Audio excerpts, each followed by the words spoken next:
Hello everyone, and welcome to today's presentation. I'm excited to be here with you as we explore Samuel Beckett's remarkable play, Waiting for Godot. On this first slide, you'll see the title and some key themes we're going to cover. Over the course of this presentation, we'll delve into an act-by-act summary, analyze the characters, discuss central themes, examine imagery, and explore critical interpretations.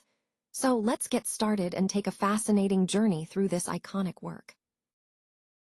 Un attendant Godot, écrit par Samuel Beckett, a été présenté pour la première fois à Paris en janvier 1953. See texte a été traduit en anglais par Beckett lui-même, et il a été mis en scène à Londres en 1955 puis à New York en 1956.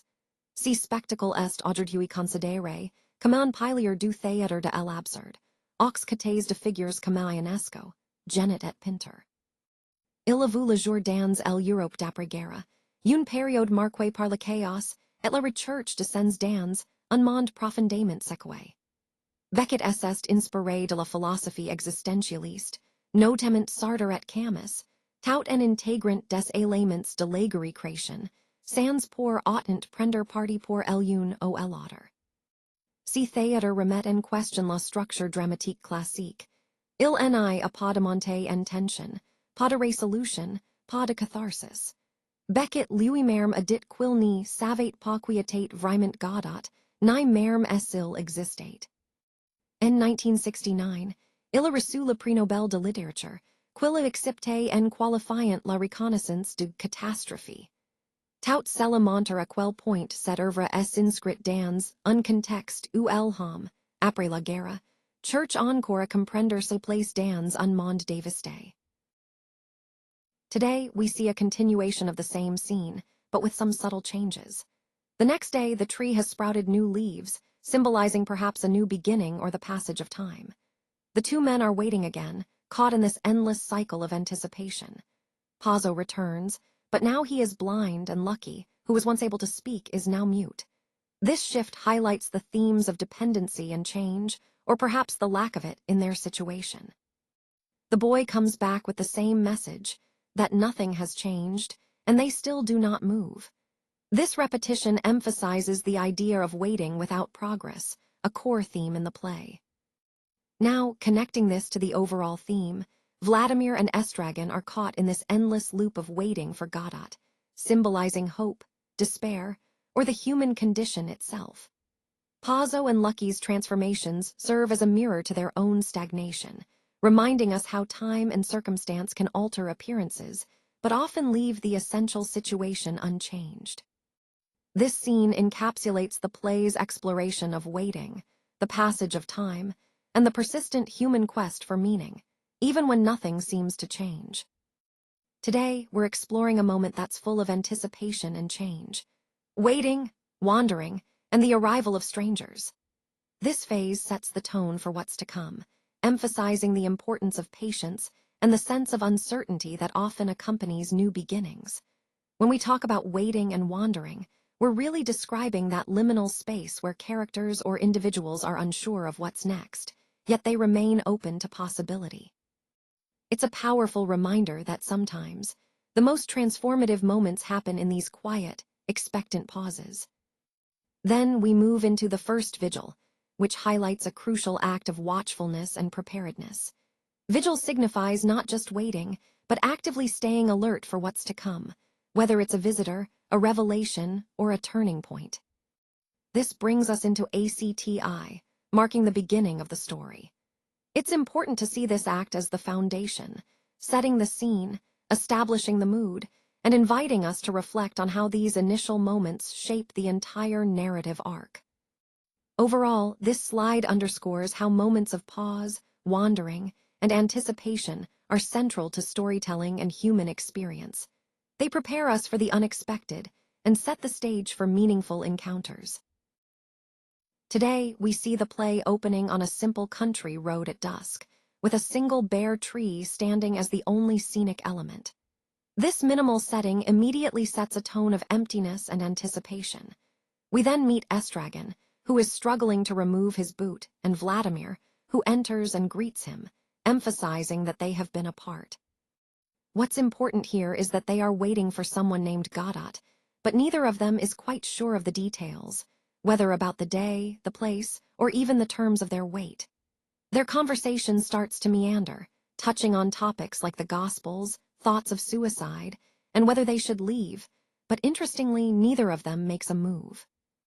This leads to a key exchange. Vladimir suggests, "Let's go," but Estragon responds, "We can't," and when Vladimir asks, "Why not?" Estragon simply says, "We're waiting for Godot." This circular dialogue, filled with pauses and silences, highlights how their conversation keeps looping without progress, something Beckett's stage directions emphasize with dozens of pauses. To pass the time, they try various activities, swapping hats, doing exercises, even considering hanging from the tree. All these repetitions underscore a central motif of the play. That time loses its meaning when you're stuck waiting, emphasizing the theme of existential stagnation. This opening scene sets the stage for the broader exploration of waiting, uncertainty, and the human condition that runs throughout the play. Pazzo enters the scene driving Lucky on a rope tied around his neck, which immediately establishes the dynamic of master and slave. You can see that Pazzo is very pompous and theatrical. He eats with grandiosity, speaks in lofty pronouncements, and commands Lucky at will. Lucky, on the other hand, carries all of Pazzo's bags, which is a powerful physical symbol of oppression and servitude.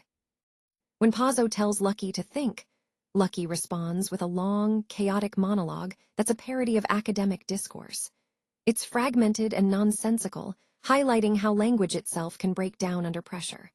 In fact, Lucky's speech is the longest in the play and the most chaotic, symbolizing the collapse of rational language and logical thought. Interestingly, Pazzo reveals that Lucky used to be his teacher and his inspiration, someone he respected. Now, Lucky is reduced to a beast of burden, which hints at how social hierarchies are often arbitrary and unstable. The reversal of their roles emphasizes how power can shift unexpectedly.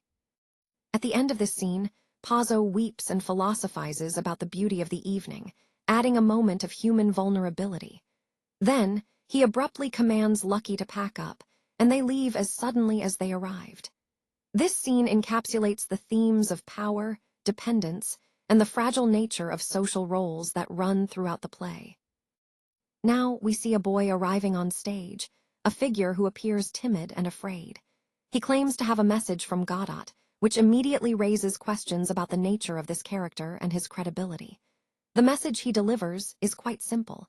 "Mr. Godot told me to tell you he won't come this evening, but surely tomorrow." This statement introduces a sense of anticipation and uncertainty that pervades the play. Vladimir then asks the boy if he knows Godot personally, whether he's kind or what he does, hopping to gather more context. But the boy knows almost nothing, emphasizing his role as a messenger rather than a participant. Vladimir then instructs the boy to tell Godot that he was seen, yet the boy seems unaware of any previous meetings, which deepens the mystery. After the boy leaves, we notice that night falls instantly, a theatrical device that compresses time, signifying the endless waiting and the passage of time that the characters are stuck in. Vladimir and Estragon decide to leave, but neither actually moves, highlighting their paralysis and the theme of inaction that runs throughout the play.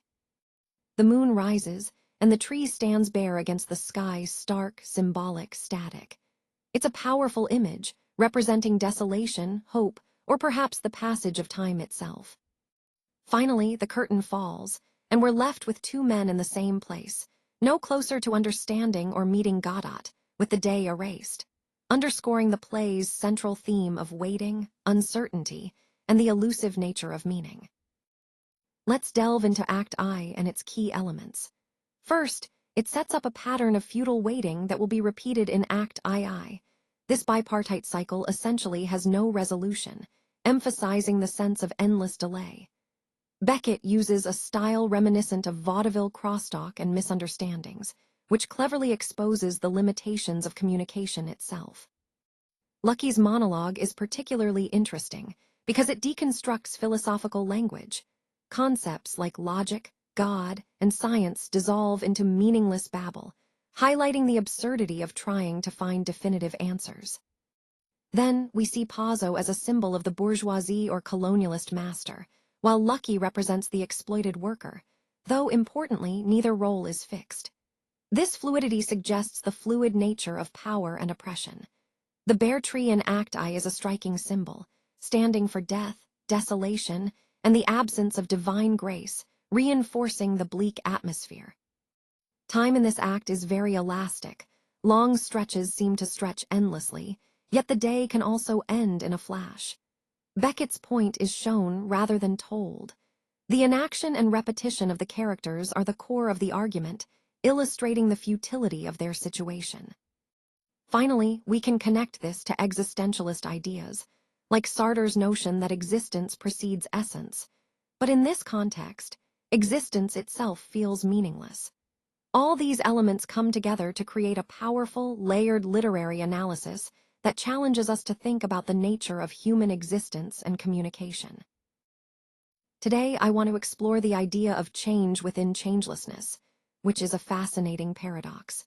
It suggests that even in a state that appears unchanging, like time itself, there is constant transformation. The phrase "time erases everything" captures this beautifully. No matter how solid or permanent things seem, time gradually dissolves them all. Now, moving on to the second vigil. This is a crucial concept. It refers to a moment or phase where awareness deepens, a kind of second awakening within the ongoing flow of time. As we enter ACTII, think of it as the next chapter in this unfolding story. It symbolizes a shift, perhaps a deeper understanding or a new perspective emerging amidst the perpetual motion of change. Throughout this presentation, our core theme is the interplay between permanence and impermanence. Even as everything appears to change and fade, there's a core of stillness or constancy that persists. Recognizing this duality allows us to navigate the flow of time with greater awareness and acceptance. So, as we reflect on this slide, consider how this idea of change within changelessness might relate to your own experience of time and transformation. The scene remains quite similar to before, but notice that the tree has sprouted 4 or 5 leaves overnight. This small change can seem like a sign of time passing, but it could also be seen as ironic renewal, something that looks like progress, but perhaps isn't really. Vladimir enters alone, and he starts singing a round about a dog. It's a simple song, looping endlessly without ever really going anywhere. This repetition underscores the sense of stagnation, of being caught in an unchanging cycle. Then Estragon arrives. But here's an important point. He's been beaten again overnight, and he has no memory of what happened in Act I. This amnesia is a key device in the play. It means each day is both the same as the last and completely disconnected from it. Vladimir tries to remind Estragon of yesterday, talks about Pazzo, Lucky, the tree, the boy, but Estragon can't recall any of it. This forgetfulness emphasizes the theme of disconnection, how memory and time are fragile and unreliable. Their reunion follows the same emotional pattern every day. First warmth and familiarity, then irritation, boredom, fear, and finally the question of whether they should leave. It's a cycle that repeats endlessly, highlighting their stuckness. Vladimir's meditation, asking himself, "Was I sleeping while the others suffered? Am I sleeping now?" is a powerful moment. It reflects a kind of self-awareness trapped inside inaction, questioning whether they're truly alive or just sleeping through life's suffering. And Beckett intentionally uses echoes from Act I to show how things return, but always in a degraded form. Nothing is ever quite the same or quite as good as before. So in this act, the day after, we see the same scene, same characters, same setting, yet everything feels subtly different. It's a compelling reflection on how time and memory shape our experience, especially when change seems impossible. Now we see Pazzo re-entering the scene, but this time he's blind, and he's being led by Lucky, who is completely mute. This reversal is quite stark and really unsettling. It highlights how their roles have shifted and emphasizes the theme of deterioration. Pazzo struggles to stand and falls. He cannot get up without Vladimir and Estragon's help, leading to a slapstick yet almost horror-like sequence that underscores their helplessness. When Pazzo is asked about when he went blind, he suddenly explodes, saying, "I woke up one fine day as blind as fortune. Time has no hold on me." This is a powerful statement. It shows how he's lost his sense of time and control, dismantling the idea of chronological order. Pazzo's outburst emphasizes the theme that time, which we often think of as linear and reliable, can be disrupted or even obliterated. He then laments, "Have you not done tormenting me with your cursed time? It's abominable." Here, Pazzo is rejecting the very concept of time itself, further emphasizing its destructive power. It's as if he's saying that time, which usually governs our lives, has become meaningless or oppressive. Interestingly, Pazzo now knows nothing about Godot. He's simply passing through, going nowhere in particular. This suggests a loss of purpose or direction, another reflection on the theme that time and meaning might be illusions. Lucky tries to speak, but can only produce a strangled sound. Language, which we rely on for meaning, is completely evacuated. This silence signifies the breakdown of communication and understanding. As Pazzo and Lucky leave, they head in the same direction they arrived, into the same void. Their deterioration between acts makes it clear that time's passing only leads to degradation and destruction. It's a haunting reminder that, regardless of movement or role, we all succumb to the inevitable decline. In this scene, the return of Pazzo blind and Lucky mute reinforces the overall theme. That time, rather than healing or progressing, often erodes and destroys. It's a bleak but profound reflection on the human condition and the passage of time.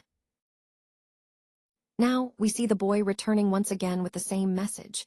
Godot will not come this evening, but surely tomorrow. This repetition emphasizes the play's central theme of waiting and the elusive nature of hope.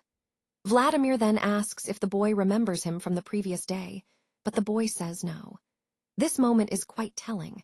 Vladimir is visibly shaken, highlighting how memory and recognition are fragile and uncertain in this universe. Vladimir then pleads, "Tell him you saw me and that you saw me." A desperate attempt to confirm his existence through another's memory. It's a poignant moment that underscores the human need for acknowledgement and connection. As the moon rises, Vladimir reflects on what has happened, nothing, and what will happen, the same. This cyclical pattern underlines the play's existential themes. Life seems to go on without progress or resolution, stuck in an endless loop. Estragon, in a moment of despair, tries to hang himself with his belt, but the belt breaks. Despite their suffering, they decide to go, though neither actually moves. When Vladimir asks, "Well, shall we go?" and Estragon replies, "Yes, let's go," they remain motionless, frozen in indecision. This final stage direction is stark and devastating, emphasizing inaction and stagnation. The play ends exactly as Act I began. Same place, same mood, same decision not to act. Nothing is concluded or resolved. Instead, Beckett's choice to end this way is a radical formal statement. It leaves us with questions rather than answers, highlighting the play's core exploration of existential uncertainty and the human condition. As we move into Act II, with the boy returning and the curtain falling, we see this cycle continue. Nothing changes, and the waiting persists, cementing the play's powerful message about the nature of existence. On this slide, I want to highlight some key points about Act II and its deeper literary significance. First, the tree's leaves symbolize renewal, but there's also a layer of irony here. While nature naturally regenerates, humans seem to stagnate and decay, which underscores a central theme of the play. Next, Pazzo's blindness is a powerful metaphor. He once saw and held power, but now he's helpless. It's a reversal of sight as insight, showing how perception can be lost or distorted. Lucky's muteness is another crucial aspect. It completes his degradation, transforming him from a thinker to a silent bearer, almost like a silent animal. This progression reflects how the character's intellectual and emotional states deteriorate over time. Moving on, Act II mirrors Act I, but with subtle, yet crushing differences. These differences deepen the sense of despair without offering any real hope, emphasizing the cyclical, hopeless nature of their existence. The circular structure of the play embodies the absurdist idea that repetition without progress is a reflection of human experience. Our lives often seem to loop endlessly without meaningful change. Vladimir's speeches about awakening are, in a way, Beckett's closest attempt at philosophy. However, they ultimately lead nowhere, reinforcing the theme of futility. The boy's amnesia adds another layer of unreliability, suggesting that even memory, the supposed continuity of humanity, is fragile and fleeting. Finally, Beckett's ending refuses catharsis. It leaves the audience in the same waiting state as the characters. We're not given closure, which reinforces the play's central message. Life is a continuous, unresolved wait with no clear resolution in sight. Vladimir is the more intellectually active of the two tramps. He spends a lot of time philosophizing, remembering, and initiating dialogue with Estragon. He's obsessed with the questions of being remembered and finding meaning in their existence. You can hear this in his line, "Let us not waste our time in idle discourse."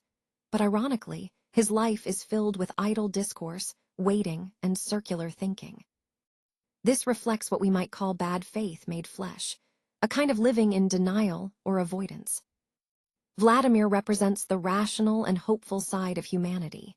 He's always searching for some kind of significance, some purpose that never seems to arrive. His relationship with Estragon is really codependent. They irritate each other, but also need each other at the same time. It's a complex dynamic that shows their mutual reliance.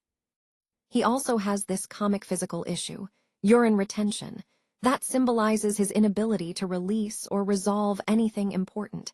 It's a humorous but telling detail. Vladimir clings to the idea of Godot as a justification for their continued existence. Without that hope, there's no real reason for them to stay. And in his final reflection, "Was I sleeping while the others suffered?"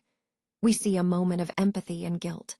Yet, he still feels powerless to act on these feelings, which ties into the overall theme of paralysis and existential uncertainty that runs through the play. Estragon is really the more bodily, instinctive character of the two. You can see that he's very focused on his feet, his food, and immediate physical sensations. He's not much for reflection or memory. In fact, he forgets everything from day to day, conversations, people, events, really living as a metaphor for how experience can just be erased. His amnesia is both comic and tragic at the same time. Without memory, each day feels like a fresh start, but he has no past to learn from, which makes his situation both hopeful and hopeless. We also see that he's beaten nightly by unknown persons, which makes him a passive victim of a world he can't fully understand. He's longing to leave, to forget Godot, to sleep and eat, prioritizing bodily needs over abstract ideas. His famous act of removing his boot at the start of the play is such a simple, human action, yet it's framed as absurd labor, highlighting how basic acts can become burdens in this absurd world. Together with Vladimir, Estragon forms a kind of vaudevillian double act. Their banter often masks a deep existential dread. There's this layer of humor hiding a profound sense of despair. And when he lapses into poetry, it reveals a sensitivity that's been buried under lots of suffering. It's important to remember he was once a poet himself, which adds a layer of tragedy to his character. So overall, Estragon embodies the bodily, instinctive side of human existence, focused on immediate needs, forgetful of the past, and carrying a silent, tragic awareness beneath his comic exterior. Now let's explore Lucky, a character who carries all burdens both physically and symbolically, the oppressed and the dispossessed. His name is quite ironic because, despite the suggestion of luck, there is nothing fortunate about his condition. His monologue, which appears to be a mix of theology and science, reflects a kind of knowledge that is in decay, fragmented and broken. In Act I, Lucky is able to think and speak, but by Act II, he becomes mute, symbolizing how subjugation erases thought itself. He may also represent the artist or intellectual who's been reduced to a state of servitude, stripped of agency. His rope is a powerful image throughout the play, symbolizing bondage in many forms, physical, psychological, and existential. Turning to the landowner and aristocrat, often called the master, This character embodies power, authority, and bourgeois performance. In Act I, he appears theatrical and grandiose, but by Act II, he's reduced, blind, and helpless. His deterioration reminds us that worldly power is transient and ultimately meaningless. Despite his cruelty toward Lucky, the master is emotionally dependent on him. He needs Lucky, just as Lucky needs him. His speech about time in Act II is especially significant. It's one of the play's clearest philosophical moments. The master may symbolize different things: God, capitalism, colonialism. Yet Beckett intentionally avoids one clear allegory, inviting us to think more broadly about power and dependency. Lastly, Pozzo, who is the master, further emphasizes these themes. His character analysis helps us see how these relationships of dominance and subjugation are central to the play's exploration of existence. Now let's take a closer look at the boy and the figure of Godot, or rather, the absence of Godot. The boy acts as a messenger, a child who appears at the end of each act bearing the message of Godot's deferral. Interestingly, he has no memory of previous visits, which means each encounter is completely fresh and unchained from any past. This makes his role somewhat unsettling because he's not a person with history. He's more like a mechanism. His two brothers also carry symbolic weight. One tends goats and is beaten, while the other tends sheep and is favored. This echoes the biblical Cain and Abel story and the theme of judgment and morality that runs through the play. The boy's innocence and blankness add an eerie, almost unsettling quality. Rather than reassuring, he feels more like a device or a symbol than a real person. Now let's talk about Godot. Interestingly, he remains entirely absent throughout the play, yet he's arguably the most powerful presence. Beckett himself refused to explain who or what Godot is, famously saying, "If I knew, I would have said so in the play." This deliberate ambiguity opens up multiple possible interpretations: God, death, hope, salvation, meaning, society, revolution, sometimes all at once. The point is, Godot's perpetual absence is the core statement of the play. What we wait for, what we hope for, these things never arrive.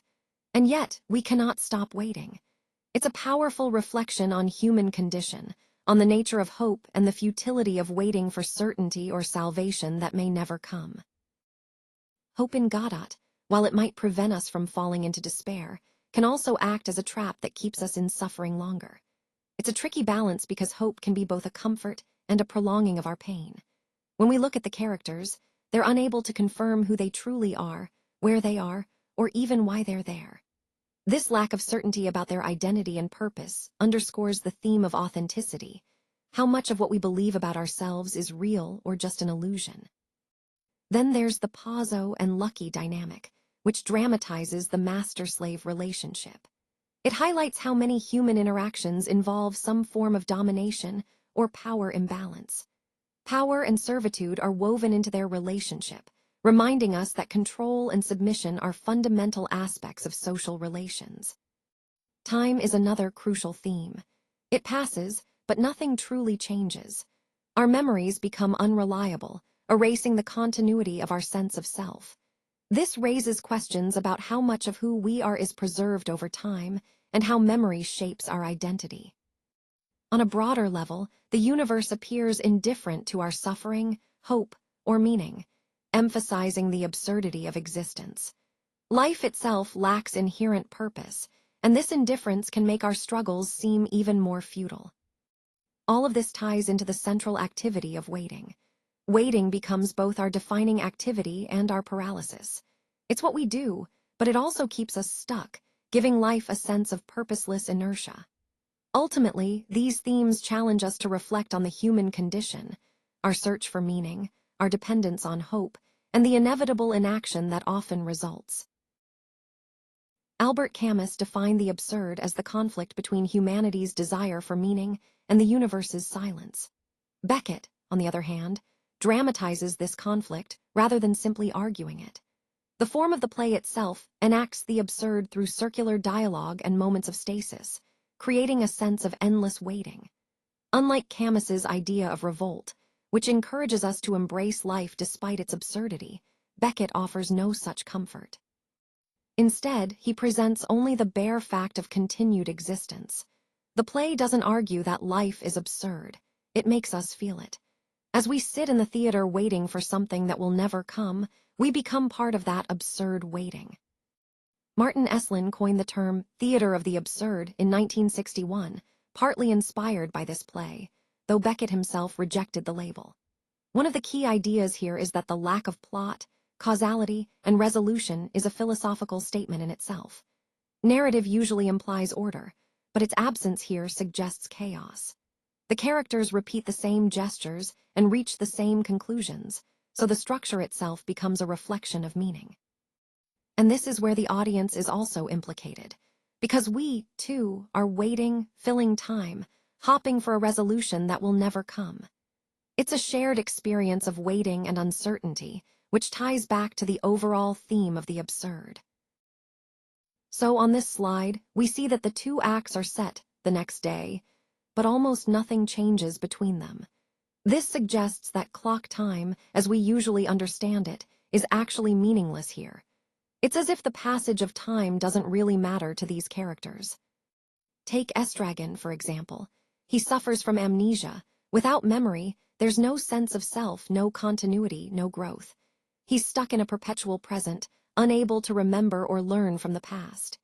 In contrast, Vladimir does remember, but he can't act on what he knows. His memory becomes a form of torture, because knowing the truth doesn't help him change anything. Then there's Pazzo's fury, where he exclaims, "Have you not done tormenting me with your accursed time?" This highlights how time can oppress people who are decaying, literally or metaphorically. Time isn't just passing, it becomes a force that causes suffering. We also notice that in Act II, the only external sign that time has passed is the changing leaves on the tree.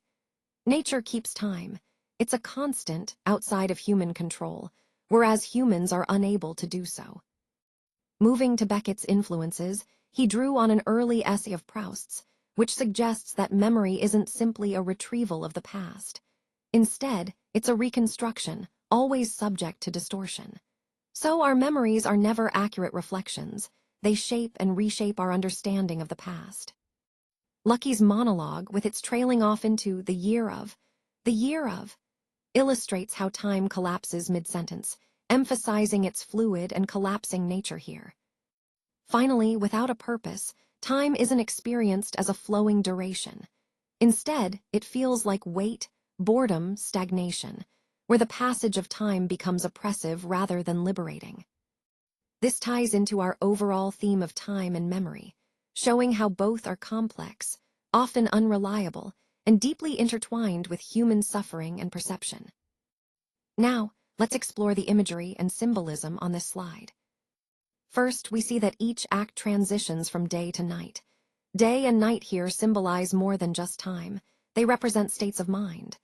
Night equals forgetting, sleep, and a kind of reset, while day stands for renewed hope, albeit often futile. It's a cycle that reflects the ongoing human struggle, hope renewed each morning, only to be dashed by night. Next, consider Estragon's ill-fitting boots.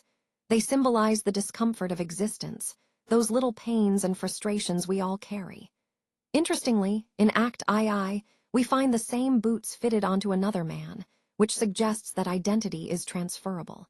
It hints at the idea that these struggles might be universal or shared, not unique to one person. Then look at Lucky's rope and the belt used for hanging. They represent subjugation and the desire to end waiting.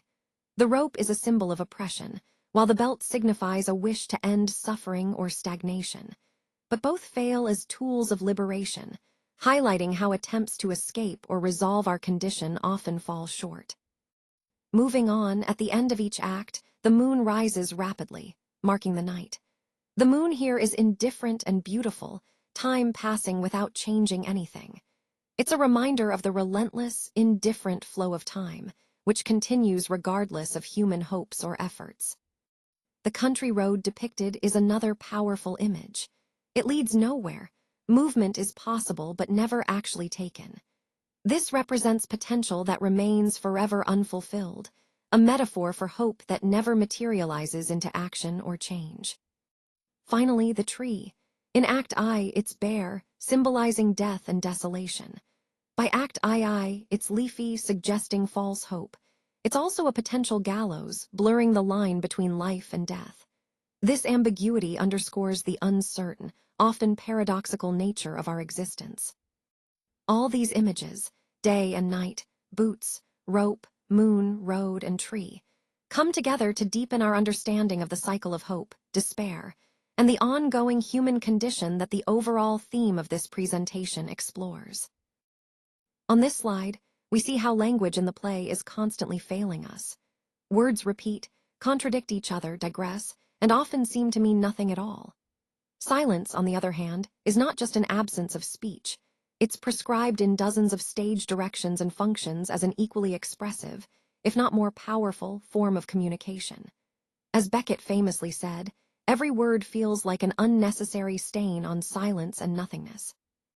The play, in many ways, gives us language that longs for silence, highlighting its limitations. Lucky's monologue is a perfect example of this failure. It's a kind of philosophical syntax, but one that's evacuated of real meaning, almost as if language itself is stripped of its capacity to convey truth. Then we have the body: feet in boots, Vladimir's bladder, Estragon's hunger, Pazzo's eyesight, all physical aspects that, in the play, limit and shape thought. Our physicality constrains what we can think and say. The swapping of hats between Vladimir and Estragon echoes the antics of music hall performers like Chaplin and Keaton, where physical comedy and visual cues take center stage over spoken language. It's a reminder that sometimes non-verbal, physical communication can be just as meaningful, if not more so, than words. The circular song Vladimir sings is another key element. It opens and closes on itself, creating a loop, serving as a formal symbol of the entire play. It emphasizes the cyclical nature of their existence, the endless waiting without resolution. And even the names in the play are layered with meaning. Godot hints at God in English, but also sounds like Godalot, which means army boot in French. Beckett deliberately embedded this ambiguity, suggesting themes of authority, faith, and oppression. Finally, the imagery here, language, silence, and the body, is interconnected. The play explores how language fails us, how silence becomes a powerful form of expression, and how our physical bodies both limit and define our understanding of existence. These elements work together to underscore the play's core themes: the frustration, the cyclical nature of human life, and the search for meaning amid silence and failure. Let's explore some of the key critical perspectives on waiting for Godot. Starting with the existentialist reading, Vladimir and Estragon can be seen as embodying Sartrean bad faith. They use the figure of Godot as an excuse to avoid making real choices, taking responsibility for their lives, or acting decisively. It's as if they're trapped in this cycle of waiting, which reflects a broader human tendency to evade commitment. Moving to the Christian or theological perspective, Godot is often interpreted as representing God. These two characters, Vladimir and Estragon, are then seen as humanity waiting for divine intervention that, in the play, never actually arrives. The boys' brothers can be linked to biblical figures, echoing scripture, and the tree symbolizes Calvary, the site of the crucifixion, adding layers of religious symbolism about faith and salvation. From a Marxist or political standpoint, Pazzo and Lucky symbolize class relations, Pazzo as the capitalist, and Lucky as the proletariat. The play highlights the violence inherent in these class dynamics and the impossibility of true escape from such systems. Their interactions reveal power struggles and exploitation that are still relevant today. Looking at the biographical angle, Samuel Beckett wrote the play amid recovering from the trauma of WWAI. The bleak landscape in the play reflects the bombed-out French countryside Beckett knew from his time as a resistance helper. It's a landscape scarred by violence, mirroring the personal and collective trauma of war. Finally, from a post-colonial perspective, the Pazzo-Lucky relationship can be seen as a metaphor for colonial master-slave dynamics.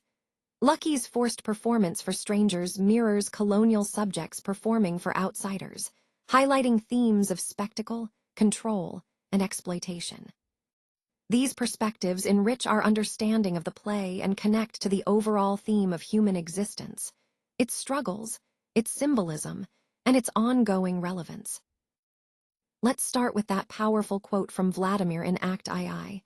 They give birth astride of a grave, the light gleams an instant, then it's night once more. This beautifully captures the fleeting nature of life and the inevitable approach of death. It reminds us how fragile our existence truly is, and how life is just a brief moment between birth and darkness. Now, moving to Vladimir's call to action, let us not waste our time in idle discourse. Let us do something while we have the chance. This is a rallying cry, urging us to make the most of the present. It's about the importance of action over endless talking, especially when time is limited. Then we have Estragon questioning. We always find something diddy to give us the impression we exist.